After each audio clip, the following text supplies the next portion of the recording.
Il caldo, la grandine, stagioni ormai irriconoscibili, una vera e propria emergenza quella che sta vivendo il mondo dell'apicoltura. Pensate, la produzione del miele è calata dell'80%. Siamo qui a Marossica, all'apiario comunale didattico, e qui la produzione del miele è completamente azzerata.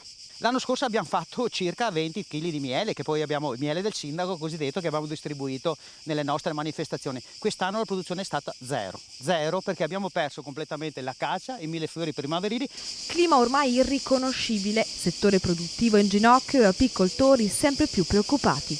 Apicoltori in difficoltà in questo momento, è stata scritta anche una lettera al governo. Esatto, le associazioni principali del settore hanno scritto una lettera aperta ancora a giugno, ma la situazione non è migliorata né a luglio né a agosto, al ministro Lollobrigida, proprio per richiedere lo stato di calamità, lo stato di emergenza, perché sostanzialmente la produzione potenziale, tanto per dare le proporzioni, dovrebbe essere questa, e invece è del 20%, quindi 80% in meno della produzione potenziale. Un lavoro quotidiano, quello degli apicoltori, fondamentale per la salvaguardia di tutto l'ecosistema.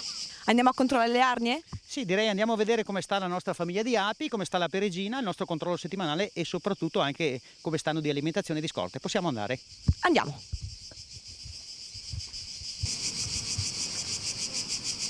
Ecco qua un bel favo. Un bel favo ricco di covata, quindi le nostre api comunque si stanno dando da fare, si stanno progredendo. Questa al centro tutta quanta la covata.